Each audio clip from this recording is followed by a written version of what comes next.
Hey everyone, before we get started today, I want to give a quick shout out to the people at Athletic Brewing Company. Because if it wasn't for them, I would still be raiding the kids' cooler.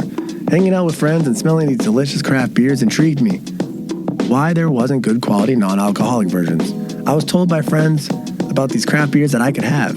Athletic Brewing Company produces high quality beer without all the alcohol. I finally had a beer I could enjoy with the adults. My favorite is their IPA. I love the Run Wild. I'm also a huge fan of the Golden Upside Down.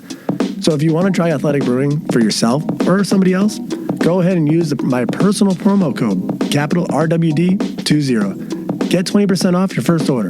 Brew without compromise. Now to the episode.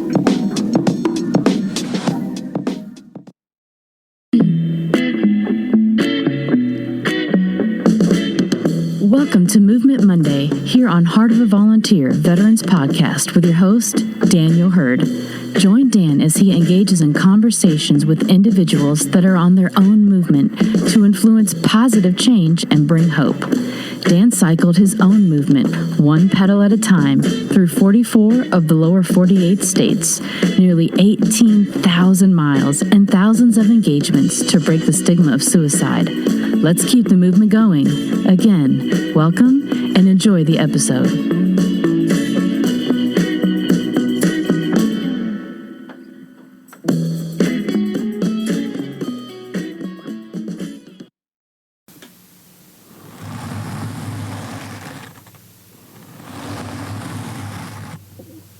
Give every day the chance to become the most beautiful day of your life.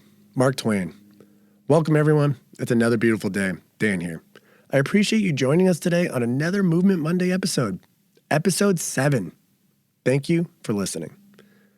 Today's guest was recently awarded Writer's Digest first place in nonfiction for his natural history travelogue, 5 months on the Missouri River paddling a dugout canoe, a work that I'm thankful enough to be featured in. Our guest partnered with Churchill Clark to carve the canoe used for the journey, the great-great-great-great-grandson of Captain William Clark of the Lewis and Clark Expedition, the Corps of Discovery. Together they whittled a 10,000-pound log into a over 500-pound canoe. Please welcome Thomas Elpel, an Ecopreneur. He is an author, builder, conservationist, and a pioneer in experiential education. We will discuss the importance of developing a deep and interactive relationship with nature. Thomas shares how we can foster our connection to the environment and find our place in the ecosystem through hunting, gathering, and learning primitive skills. Let's find a balance of modern and primitive lifestyles. Let's get right to it. Tom, welcome to the show. Oh, thanks, Dan. I really appreciate you hosting me today. You know, hey, I've been really looking forward to it. When I decided to do this Movement Monday, you were definitely one of the first people I thought of because of, the time that I spent with you where we met and the time after where I was in Montana. It was really connecting for me to get, I spent nature every day, but it's different when you're with somebody like you that has so much knowledge and wealth of knowledge that you're willing to share with people. I felt smarter every time I was around you, if that makes sense. Well, I thought it was really a serendipitous meeting that, we've been spent at that point, must have been 3.5 or 4 months on the Missouri River, paddling from Montana to St. Louis. And I got there to Decatur, Nebraska.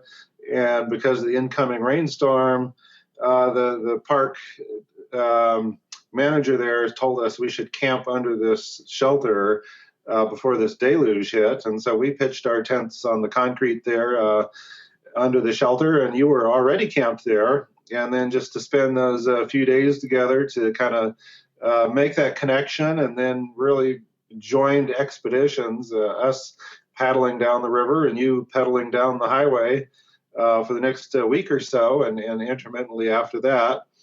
And yeah, it's just, I'm always kind of fascinated of how the universe brings people together at certain times and places. Yeah. And no, of course, I was thrilled when you showed up at my doorstep here by bicycle about 11 months later in your journey. Yeah, it was actually really amazing to go back to where we met in Decatur. I got there before you guys, so the campground was actually closed, is what I was told. And so when I was in the shower when you guys showed up, when I got out of the shower, I was walking up to the area, I heard people talking. I was like, I'm looking around for cars. I'm like, I don't see anybody here. That'd be really cool if they're cyclists, but I don't see any bikes around. And then you guys, I saw 4 of you guys. Was it 4? Yeah, 4 of you guys just hanging out and a dog, and it was really cool because as soon as we started talking, I figured out that you guys were on the kayaks and the canoes, or the canoes, not the kayaks, and we just really connected, and it was really awesome spending those few days there in Decatur because obviously it did rain. It rained a lot, and we did some cool stuff. We ended up going to check out some Lewis and Clark. We did the state park, right, in Iowa. I think that's what it was. And we did some really fun stuff, and we hitchhiked, we got a ride, we figured it out.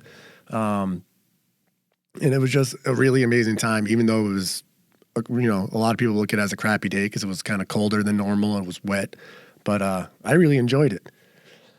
Oh, yes, us as well. And appreciate all that you did, kind of arranging some of the rides and everything, and getting over to the state park to see the Lewis and Clark keelboat. And living here in Montana, I always think of Lewis and Clark as associated with canoes because that's what they had in this part of their journey. But they started out with a keelboat that is much larger than I ever realized. It was like, oh, this is a real ship. And so I was thrilled to see that, and to tour the area. Yeah, no, I agree that, when I think of Lewis and Clark, because I had interactions with it throughout my journey, going through like different states and everything, but I didn't realize how big those boats actually were, when I was thinking about it, and seeing the history along the way, they're like, yeah, these people pulled this boat. And I'm like, okay, it's probably pretty small, probably the captains are on the boat and everybody else is kind of just dragging it around. I did not expect the size. That thing was huge compared to what my mental state thought it would be. Yeah. Can you imagine dragging that up the river against the current? Yeah, that's what I mean. And it's crazy because I don't know how they could do it nowadays. The way that the river's been so modified, like they used to walk through it. Like I don't think you could really walk through it anymore, right? At least not. No, you couldn't. The channelized river is straightened and deepened and swift, and you wouldn't be able to go against the current like that. With its motor is actually required for that kind of craft. Now, do you?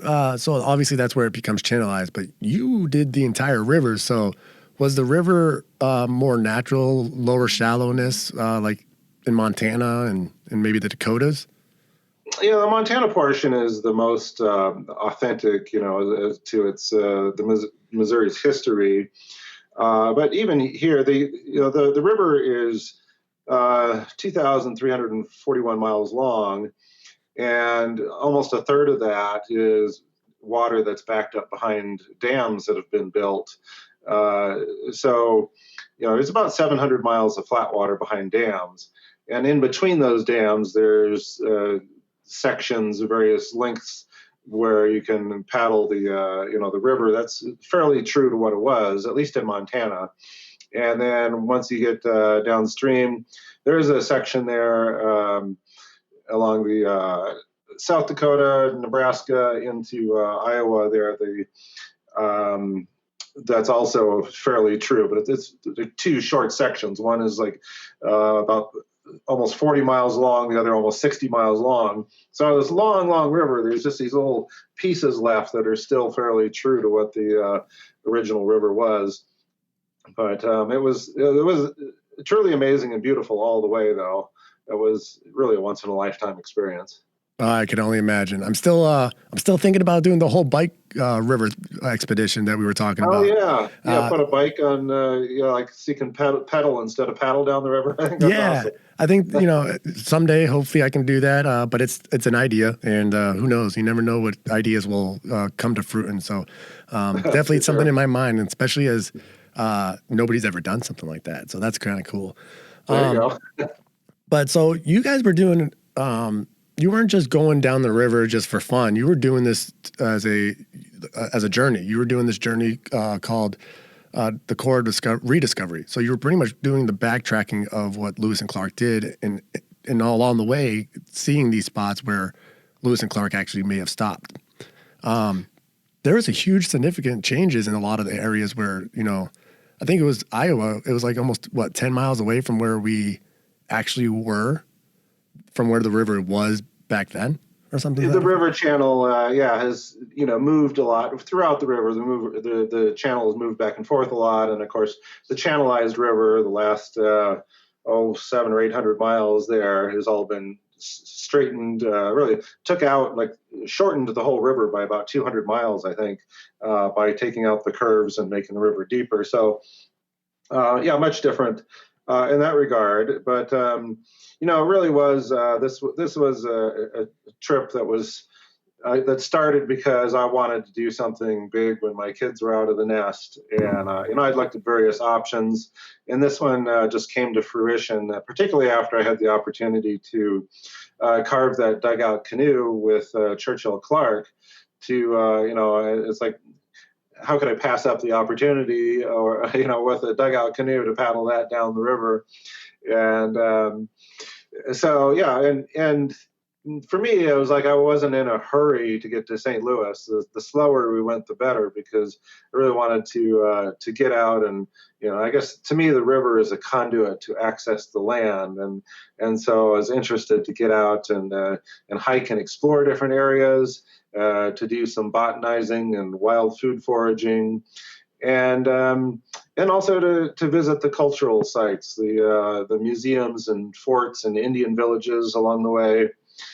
And just learn about the landscape, the wildlife, the plants, and the people, and the geology. All of it, really, just to discover or rediscover the landscape from here to there. And that's amazing. I think that just documenting all that and showing it, because you documented the whole thing as well. I know initially when I met you, it wasn't like set in stone that you were going to write a book about it, but ultimately, your journaling and your documenting of the entire journey actually ended up becoming a book, which is you got an award for this year or last year. Yes, I did. Yeah. I was actually writing a weekly newspaper column from the river, and I was just kind of just at the very beginning had sent out a primer the day before we launched, and I've never written a newspaper column before, so I just wrote up a first sample one, and I shotgunned this out to a bunch of newspapers along the Missouri River corridor. Said I'd be sending one every week, and then I did that, and the farther I got down the river, the more I started looking at this might actually make a kind of a nice book here, and so I've actually won 3 awards. So the Indie Excellence Award for travel book, and the Writer's Digest First Place Award for nonfiction. That was that's a really high honor. And then a finalist in, it was a Book Fest. I don't know, finalist something or other. But anyway, so 3 awards, and as a writer, that's been my main career, and so to get the Writer's Digest First Place Award for nonfiction is kind of like, how can it be any better than that to honor my decades of work writing? Yeah. Now, since you bring that up, first of all, congratulations on winning not just 1 award, which I announced, but you had 3. That's amazing. That's something that you obviously should be very proud of, and I know you are. So, but that's not your only book that you've written. You've written other books, and you've done this for a while. How many books do you have to date? Yeah, so I've written 9 books so far, and then I also have some games and DVDs that I've produced. And so my bestseller is called Botany in a Day, The Patterns Method of Plant Identification. And that's sold, I think, about 120 or 130,000 copies so far. So that's been good. Yeah. And then I have other books on plants, Foraging the Mountain West.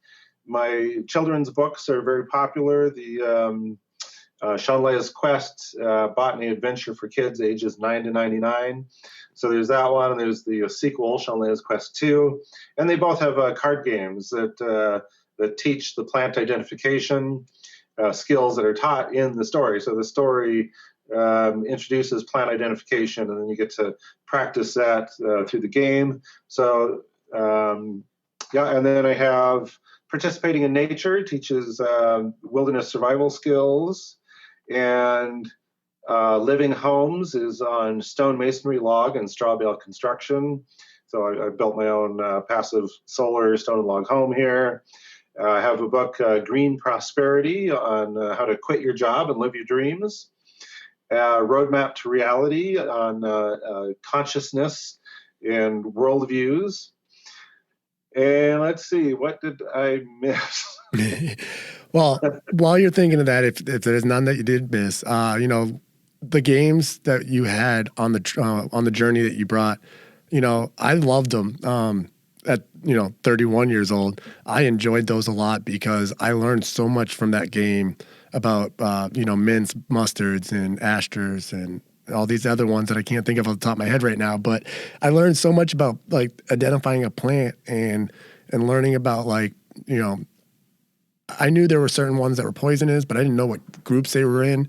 But learning from you, I learned mustards don't have any poisonous plants. That if I see the characteristics of a mustard family plant, then I know I can eat it. And it's something that I didn't know. So that was really one of the many things I learned from you during that game and during our time together. So I really enjoyed that. But yeah, that's really the beauty of the plant family patterns is that once you learn a pattern, you can recognize that anywhere in the world. So, you could be hiking across Europe or Asia, come to a plant you've never seen before in your life, and recognize, like for the mustard, it's got 4 petals with 6 stamens, 4 tall, 2 short. That's a mustard. I can eat it, and it doesn't really, it doesn't matter what its individual name is. And so, those just very powerful tools. And it's like the more that I learn about plants, the less I care about names. That it's just really wanting to understand the plants themselves.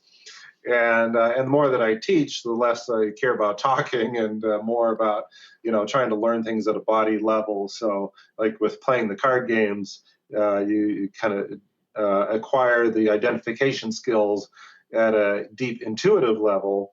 And then you can kind of build on that with the more academic side of it of, well, why is it like that? So, so it's worked well for me, and it's become very popular, not just in the U.S., but around the world. And I think it's amazing. I think that for anybody that's listening today, we're going to have the links in there for your books and for your games and stuff.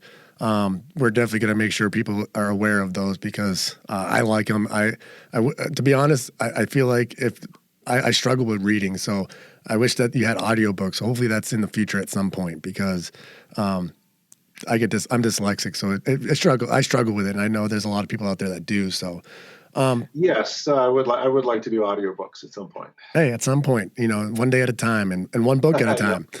But all your books have something really connected to it, to the same thing, and that's nature. What started your green lifestyle that you have going on and that you've been living most of your life at this point? Yeah, definitely a lifelong connection there. A lot of that was through my family. And yeah, we lived, I was born in California.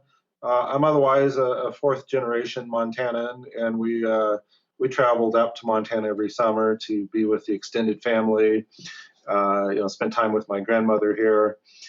And so, yeah, just kind of lived in the outdoors, as hiking and playing in the creek and fishing and doing the picnics. And my grandmother had taken some classes on wild, edible, and medicinal plants. So she started teaching me about those at an early age. And then I moved to Montana in junior high. So I did junior high and high school in Bozeman, Montana. So I was over at my grandmother's house basically every other weekend and as much time as I could in the summer. So, yeah, really built on the plant identification side of it there. And she just had a real passion for survival and self-sufficiency. And she had some books in her library that I devoured, including Larry Olson's book, Outdoor Survival Skills, that led to me taking a 26-day walkabout with Boulder Outdoor Survival School in southern Utah when I was 16. And so that was my first real introduction to hands-on survival skills of, starting a fire with flint and steel or bow and drill, and doing some shelters and foraging, a little introduction to hide tanning, and then just the kind of the getting out there and exploring. We had simple backpacks, they called the jet packs, just like, or a blanket pack, that we didn't have much, and we went and we hiked about 250 miles in that time, and so it really gave me a good introduction to the skills. And I actually went the following year. I went with my grandmother to Tom Brown's tracker school out in New Jersey for a week for that introductory program. So I bet that was an amazing experience to do that with your grandmother. Yes, it was. It was just a real privilege. I feel exceptionally fortunate to have had these opportunities to do this with my grandmother. I don't know how many grandchildren have that kind of a privilege. Yeah, no, especially nowadays, I feel like it's a little harder than it used to be. But do you think that you'd be on this path that you're on without the influence of your grandmother, or do you think you would have been on this path regardless? Do you think? I don't know. My mother and my father also had significant nature interest. We had the old farmhouse, and so we lived down in Los Altos, in what is part of the Silicon Valley now, and we had the original farmhouse and this apricot orchard. So we had quite a number of apricot trees still in the yard, just ancient apricots that, my father had a huge drying rack for those. My mother, I was the youngest of 6 kids. So, just coming from the fact that both my parents were from Montana, from, homestead background, they were very into, the self-sufficiency in that sense. So my mom canned more apricot jam than you could ever imagine, and, so we had blackberries and orange tree and lemon tree and gardens. And I had enough of a connection as a child that I could draw a map of my childhood yard today and pretty much name every tree and plant in the yard. So, that was, I was 12 when we left California and came back to Montana. So so you were doing a lot of learning. You were learning a lot about identifying different plants and different things in the nature world. When did it become about teaching others this information that you were learning? Even in high school, I really dreamed of having a survival school someday and teaching, and writing is a form of teaching, and so there's different ways to teach, and so writing is one way, and teaching is another. So I've kind of I really gravitated to that early on, and focused mostly on the publishing end of that. Because there's a long learning curve both to write and to publish. So I started my own publishing company. And so long learning curve, a lot of years of, $1 an hour for my time as a writer. And then, starting to teach some classes. So I live in the foothills of the Tobacco Root Mountains. Basically, my grandmother had moved here to Pony, Montana when I was in high school. And so when I got out of high school, I followed her and eventually bought land here in Pony and moved into a tent, built my own stone and log house. And so, there's a mountain overlooking town here called Hollow Top that's got kind of a dished out face on it. And it's really recognizable from, the broader valley around here. You always look over and say, oh, there's Hollow Top, and for me, that's home. So my first business was Hollow Top Outdoor Primitive School, or HOPS. For doing primitive and contemporary living skills, as I called it, anything that covered anything from Stone Age skills to stone masonry. And so the Hops name, I ended up using that for my publishing company, Hops Press.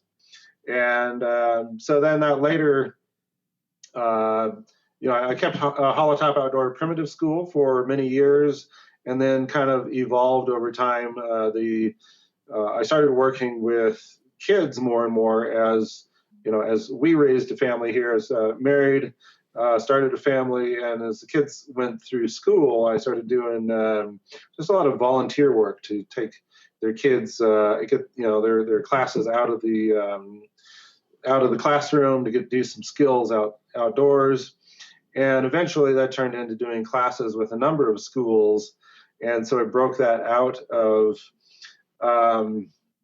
Holotop and called it Outdoor Wilderness Living School, or OWLS.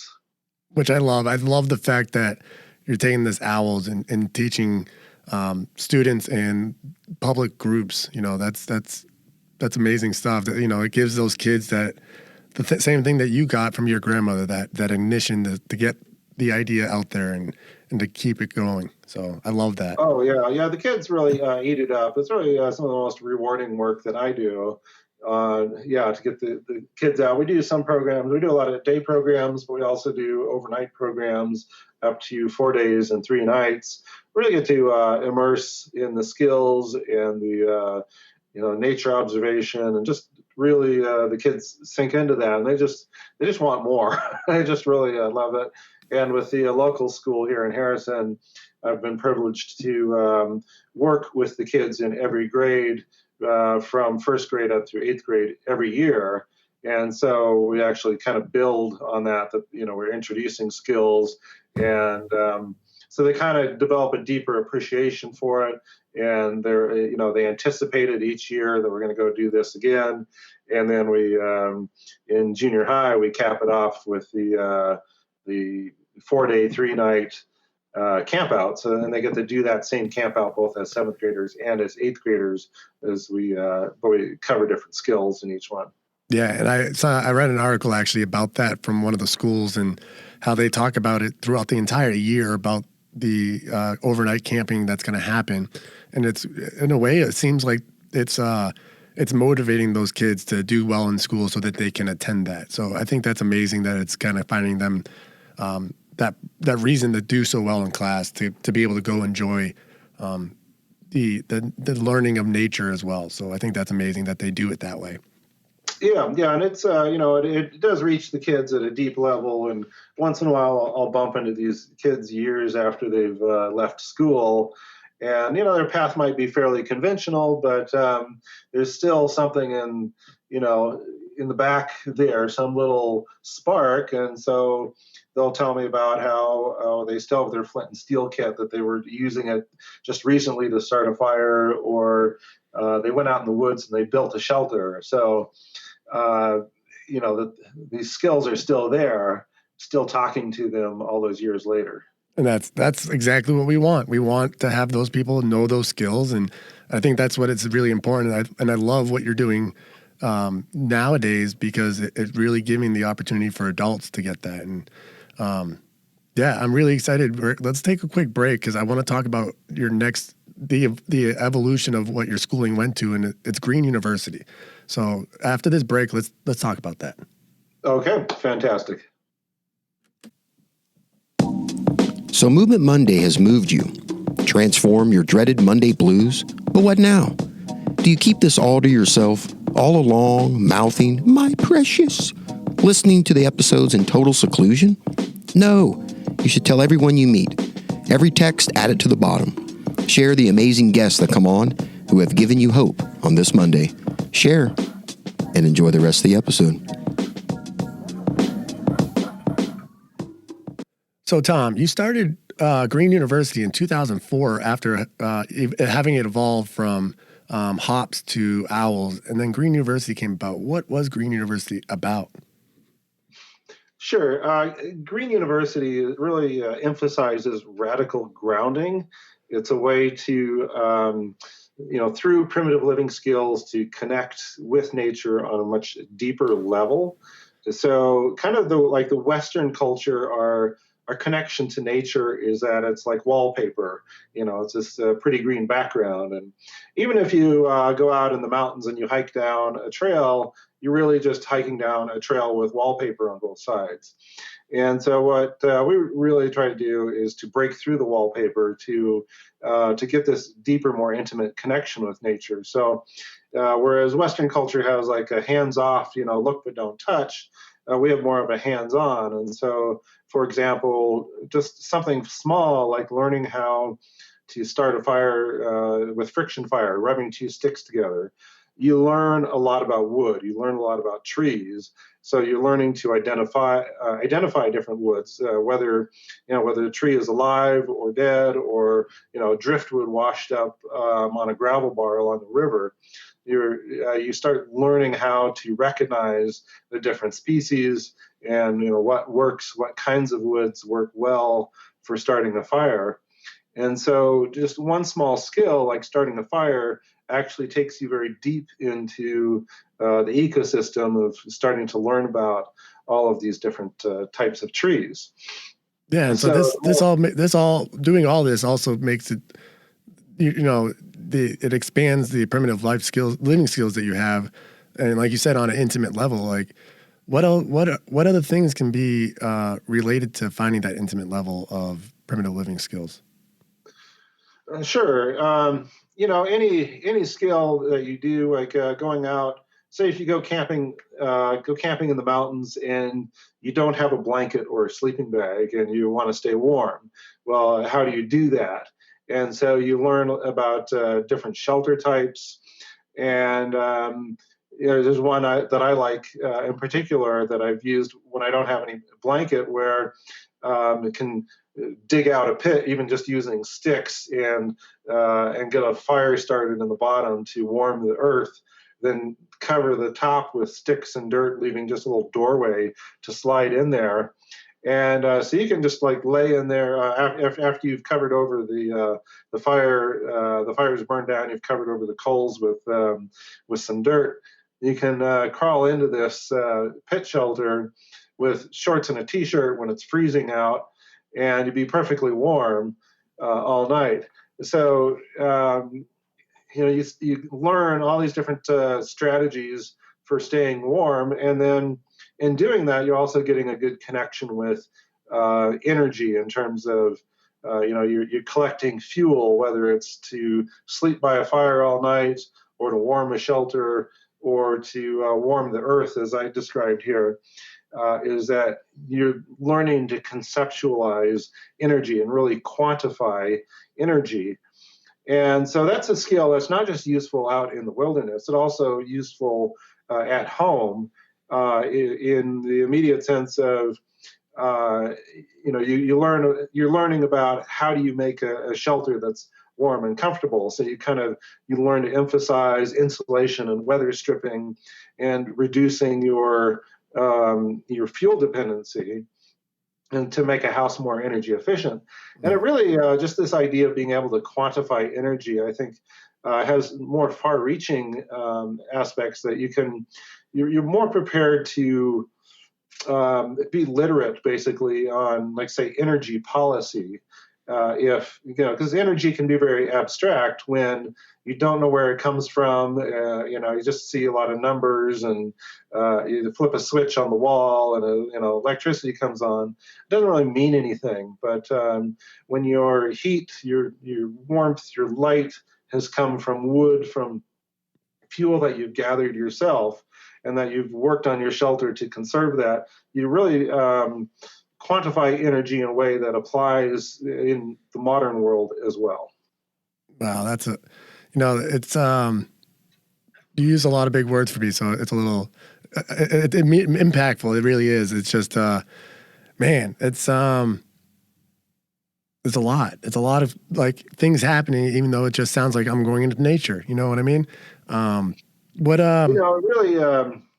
It really is powerful, and you don't necessarily realize, what is being missed, particularly for younger generations that are growing up on cell phones, or playing on their phones that don't have the real world physical experiences. Because people in the past, without the electronics distractions that we have today, kids went outside to play. And, what did they do? Well, they built tree forts. And so, they're finding sticks and boards, and they're going out and they're building different, structures, and getting actually a real world sense of engineering of, what diameters do you need? How far can you span with a particular diameter? And that kind of experience is really critical. And I can tell you, having built 3 houses myself, that you don't need like engineering tables to tell you what sizes of wood to use for different things. You just need to be able to look at a piece of wood and say that is strong enough for this application, to not only meet code but to exceed code. And so, what happens is that when we have kids that grow up without those kinds of experiences, is that they kind of lacking a connection to the real world. It's like, having a brain in a box on a shelf, and what good is it if it isn't connected to your hands, if you can't take it out and do something. And so, like, I know heart surgeons, for example, have described in school where they have a hard time teaching incoming medical students that have no experience with, let's say, like pumps. And so I have to teach them what a pump is in order to teach what a heart, how the heart functions. And so, the more physical experiences you have in the world, that becomes your basis for understanding, for building knowledge from there. Yeah. Now, so building knowledge, I know you guys are on your break right now, but what is, like, you guys are having a course going on this winter. It's a year-long course, correct? Yes. So, last year I did the 5 months on the Missouri River.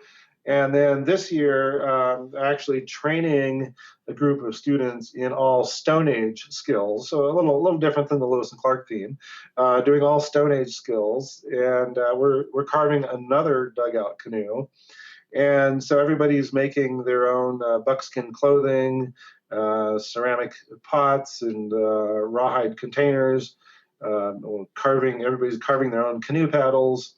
And so we're making all this Stone Age gear. And then in the summer, we'll take 6, possibly 7 weeks to paddle the Yellowstone River, about 540 miles down the Yellowstone River in Montana here. So we'll start after the Whitewater, where we get down to Class 1 rivers that is safe for canoeing. And we'll do 540 miles down the Yellowstone to its confluence with the Missouri River just inside North Dakota. Wow, that's amazing. Do you know how many students you guys have right now for this course? I'd say a dozen, I think. Well, that's why you have instructors deal with that. You deal with everything else going on, and so I understand that maybe you don't know the exact and yeah. But the thing is with this course that you guys have, it is really a commitment. Like, obviously right now they're taking a break because of the holiday, but as soon as the holiday break's done, they're coming back. It's almost like an actual university. Yes, it's very immersive experience, and that's what we're really shooting for. Is I guess when I started teaching 30 years ago, I did a lot of weekend classes or week long, and over time I've just really moved towards the more immersive experiences, partly just out of my own desire to have a deeper connection with the students. That it's not just how much how much can they extract from me while they're there, but to actually build a reciprocal, a lifelong relationship, essentially. And also just it's more satisfying to see people go deeper and deeper with these skills, and that by the end of this program, it's not just that they have the Stone Age skills to do the 6-week trip down the river, but they've really experienced alternative lifestyle that can open up new doorways for them, new choices in life wherever they go from here. And so there's a lot of aspects of self-sufficiency here, and one of those is just like it's a very low budget program, and the students do quite a bit of dumpster diving, and so going and hitting up like grocery store dumpsters and bringing mountains of food back to camp. And I was down there recently, and they had 4 very beautiful full-sized New Zealand salmon fillets. And so I brought off a chunk of that, brought it home and cooked it up, and you'd just be surprised how often things like salmon, frozen salmon, ends up in grocery store dumpsters. And then after Thanksgiving, stores have like surplus turkeys; they go in the dumpster. And so the crew brought in 5 big turkeys after Thanksgiving, and we just enjoyed a Christmas dinner of dumpster turkey. It was amazing. Hey, and as a fellow person that has done dumpster diving, a lot of people will look at this like, oh my God, they're what? But there's a lot of good food out there in the dumpsters, as long as you're being cautious of what you're grabbing and know the limits of where something can go. And usually if it's in a dumpster, it just got put there within like pretty quickly. So that food is still good. Just because it has a expiration date on it that the grocery store has to get rid of it doesn't mean that it's actually bad. I want to emphasize that because it's important to realize that there's a lot of good food in this world, and I want to make sure people realize that is because we waste so much food. And I'm glad that you guys are using your hunting gathering skills to gather this food and use it in a different way and continue that green environment, regardless if it's coming from hunting and gathering out in the wild or from a dumpster. So I'm really glad to hear that you guys do that.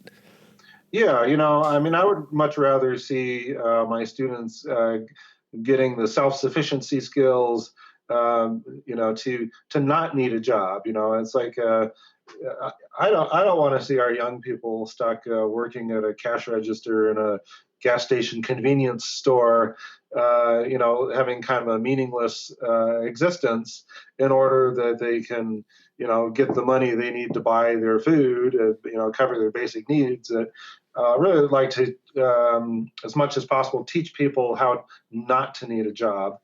And a little self-sufficiency goes a long ways. We actually do a lot of roadkill venison, pick up freshly killed deer on the highways, which are very common here.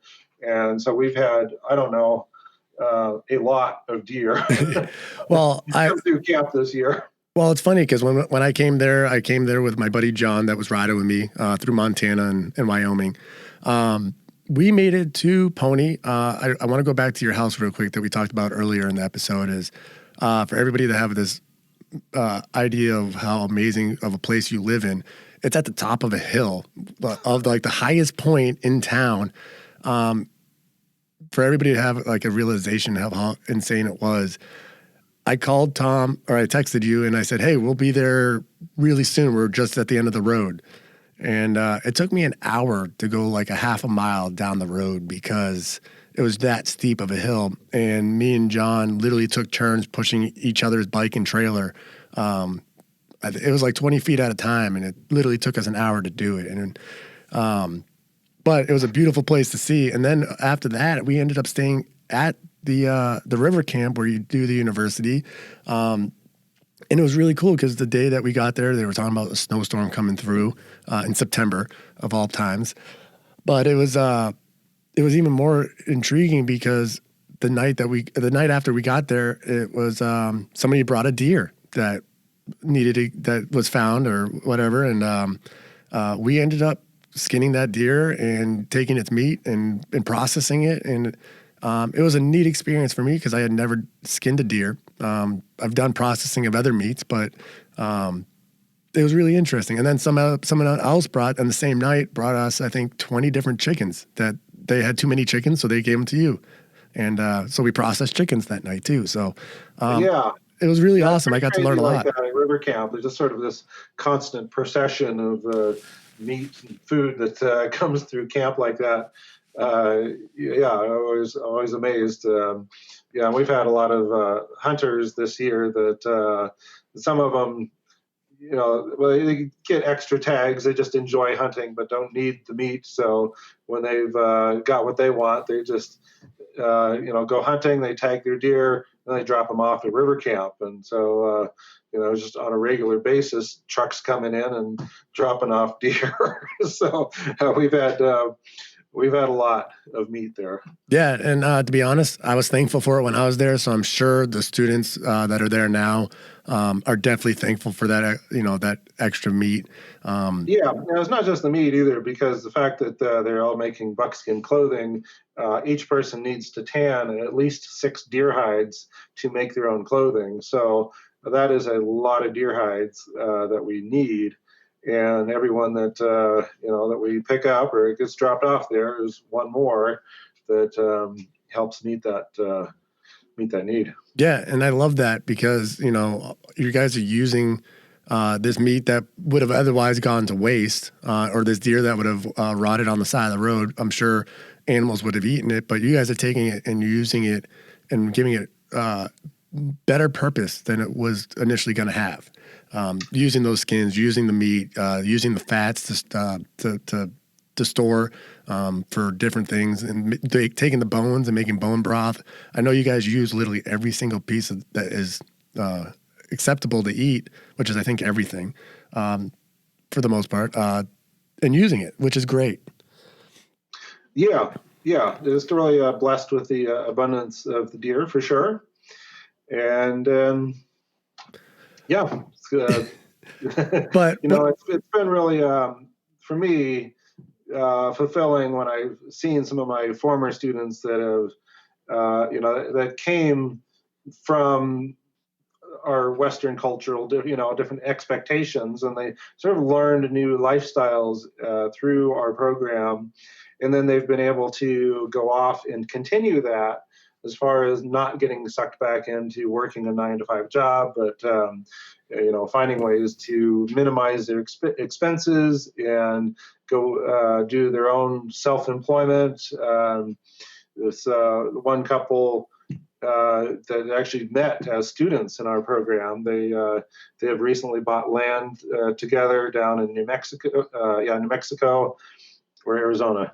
Sorry, one or the other, and a little homestead down there, and they've been doing, got their own little hide business of tanning hides and crafting, doing custom projects and selling things on Etsy, and kind of living their dreams and free from the 9-to-5 job of working for somebody else. And I love it. 3 years ago, I would have thought that was never possible to be able to do that in a life in the world we live in today. But I can definitely say that it's really huge for sustainability is that doing a 9-to-5 desk job doesn't really seem like it's that damaging to the world, but it's a lot of resources that are being funneled through to make all these office buildings and computers, and to commute back and forth to work every day, and then you kind of get locked into a cycle where because of the job you end up consuming, buying more clothes and going out for fast food, and just kind of stuck in that consumer life where you never get ahead. Mm-hmm. And so you're always in debt, always scrambling to make payments, and that's really consuming the planet.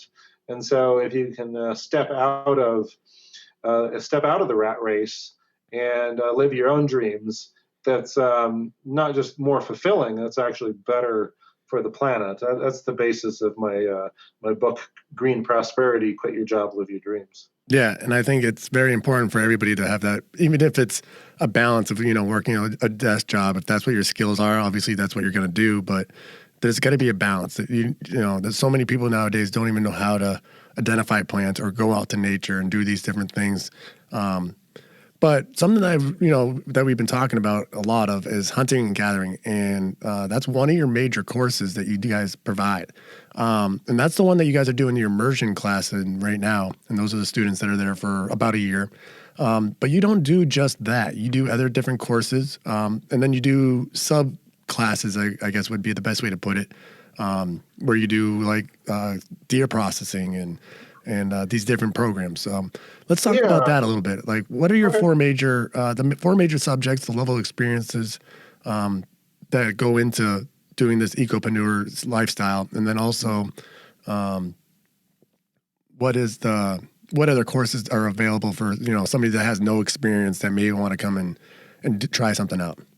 Okay, sure. So really, the Green University, at least conceptually, covers four levels: the hunter-gatherer, the homesteader, caretaker, and the ecopreneur. And so hunter-gatherer being these hands-on physical connection with the world. Homesteader being looking at the self-sufficiency side of it.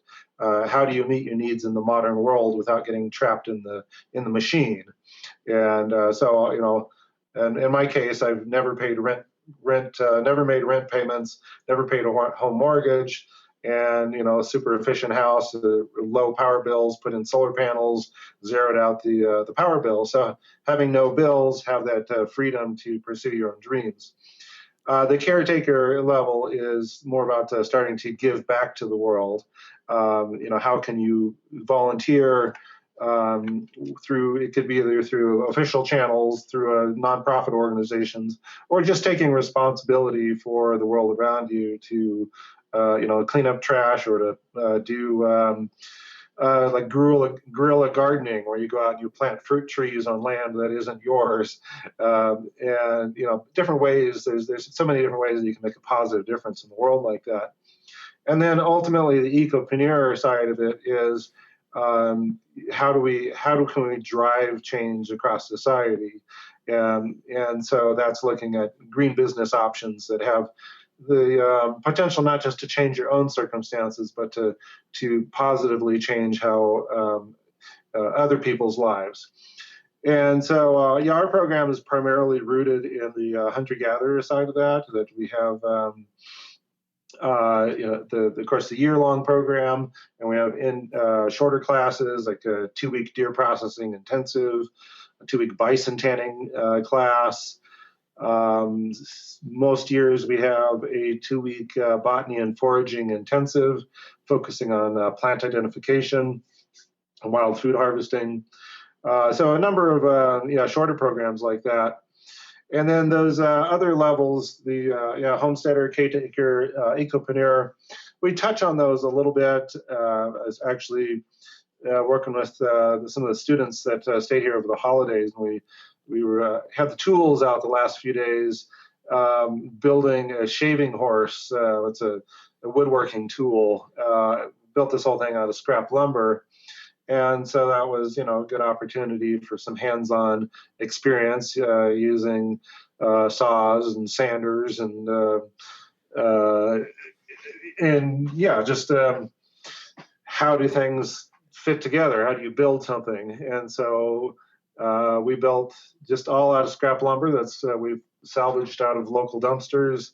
That and then even the screws and the leg screws, all secondhand materials, and just the only thing we used that I had actually bought was the glue that went into this, and we made a really nice tool that we'll then be able to use to it's basically a clamp or a vise to hold wood when you're doing woodworking, like working on a bow, or we'll be using it to carve canoe paddles. And it's a foot operated vise, so you can just do a quick release or hold a release there. And then when you're working with the draw knife, you've got both hands free to hold the draw knife and to peel wood off as you carve. Mm-hmm. So it's kind of a in between there, a little homestead skill there, working with the power tools to make something that we'll ultimately use in our hunter-gatherer program. Man, it sounds so intriguing. I'm as I've said to you when we met the first time on the river, again when I was in Montana, I really hope that at some point, and I'm gonna do it at some point, is to come and take a course and hopefully be able to do at least the 2-week. But my goal is definitely to do the immersion. That would be fantastic, Dan. It would be fun just to have you here. I had a great time the few days that I was there in the first place, and I really look forward to be able to learn more things, than just a few days here and there that I have. So I'm excited for it, and I hope that other people listening are also excited and at least intrigued to look into the information.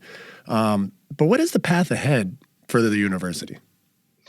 Yeah, well, what we are right now is basically a survival school with a big name, and the name implies larger dreams here, and so yeah, my dream is to make an actual alternative, 4-year university, and so. I need $2.5 million to buy this old children's orphanage that's nearby, which it'd make a great college campus. And in terms of money for a college campus, $2.5 million is nothing. It's just a little beyond where we're at right now. And so I'd like to, buy this orphanage as the main campus for Green University. And so be really set up for the four levels there, and want to at that point actually provide college credit for students and get set up for funding through the GI Bill, so that people that have these various credits that they can use from different programs to be able to apply those through our program. And things are headed that way. It's I guess in my younger years, I had kind of a bulldozer mentality of we're going to make things happen. And as I've gotten older, I've been more like, things will happen if, as the time is right, and just put it out to the universe and sort of let it unfold in its own time. And I've found that to be much more satisfying and more successful. Yeah, no. Way forward. I definitely agree with that. I think that also the alternative type of schooling than going to a regular traditional university is has definitely grown more popular over the last decade. And I think that it's that time. It's getting to that point where I think that it is getting to where you can make this to that next level. And I think that it's important. So for people out there listening that, think that this is a great idea, they want to get involved, we're definitely going to put a bunch of links in the description for Green University, for Tom, to get to his books and everything else that we've talked about in this episode.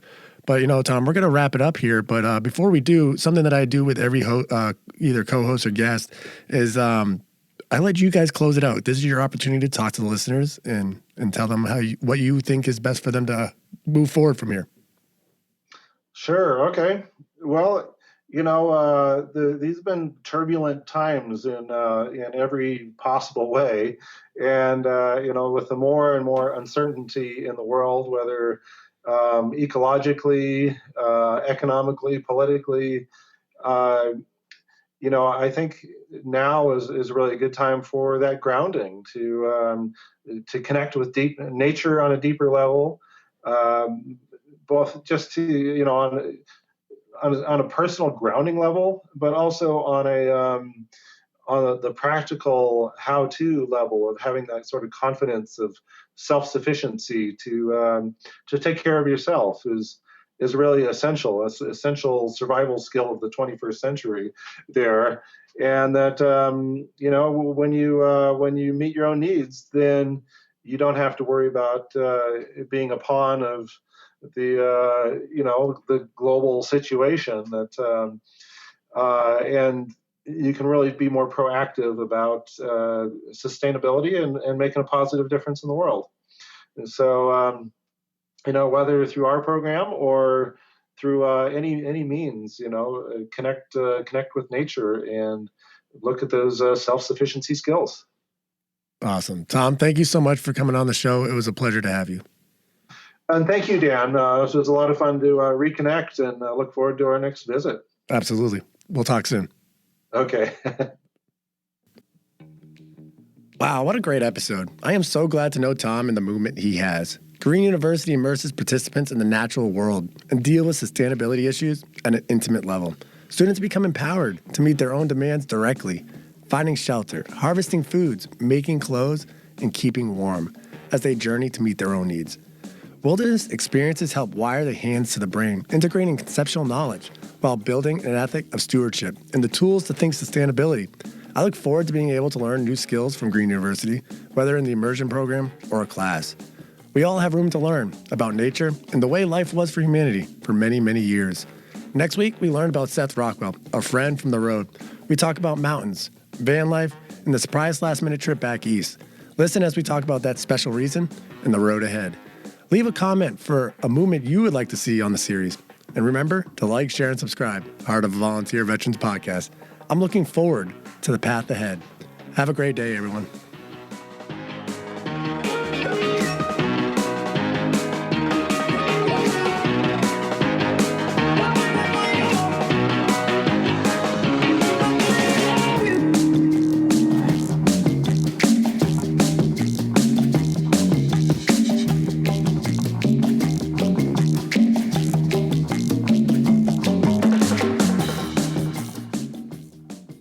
Copyright Heart of a Volunteer Veterans Podcast 2021.